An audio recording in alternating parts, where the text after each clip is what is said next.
सदावर्ते हरामखोर अवलाद मराठा आरक्षणाच्या विरोधामध्ये बोलणारी, तर तुला सांगू इच्छितो आमच्याकडं हा आमचा माहिती ना काय येतं आणि हा प्राणी कशासाठी स्पेशल असतं हे तुला माहिती असेल कदाचित, म्हणून खास तुझ्यासाठी या ठिकाणी आमचे बालजी पोहळे आणि त्यांनी या ठिकाणी खास तुझ्यासाठी, तुझ्यासारखे जे मराठा आरक्षणाच्या विरोधात भुकतेत ना, मराठ्यांचा ज्यांना या ठिकाणी प्रचंड राग येतो, मराठा आरक्षणाच्या विरोधात या ठिकाणी उभे राहतात, त्यांच्यासाठी खास तयार ठेवलाय आम्ही.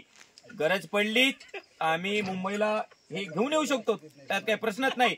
त्यामुळं खास करून सध्या तिरपी नजरवाले एल्डिंग के चष्मेवाली अवलाद यासाठी तयार ठेवलेलं आहे. कधी या ठिकाणी जर तू बोलत असतील मराठा आरक्षणाच्या विरोधामध्ये भुकणं बंद कर, नाही तर असे आमच्याकडे 5-6 आहेत. फक्त हे नमुन्याला तुझ्या समोर आणले, आमच्या आणखी ठेचलेलं नाहीये.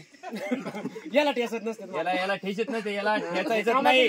हे मुद्दाम या ठिकाणी विदाऊट ठेचलेले ठेवलेले खास त्या हरामखोर अवलादीसाठी जे मराठा आरक्षणाच्या विरोधात भुकत्यात, त्या अवलादीसाठी विदाऊट ठेचलेला काय म्हणते तू याला, रेडा विदाऊट ठेचलेला रेडा हल्या या ठिकाणी रिझो ठेवलेला आहे. नावाबद्दल काही नाहीये, आमचं प्रेमाने या ठिकाणी त्याला आम्ही नाव आहे, पण निश्चितच या ठिकाणी नाव नंतर सांगू. पुन्हा एकदा सांगतोय, सध्या खास तुझ्यासाठी आमचा रेडा या ठिकाणी तयार आहे. तूर्तसा थांबतो. धन्यवाद.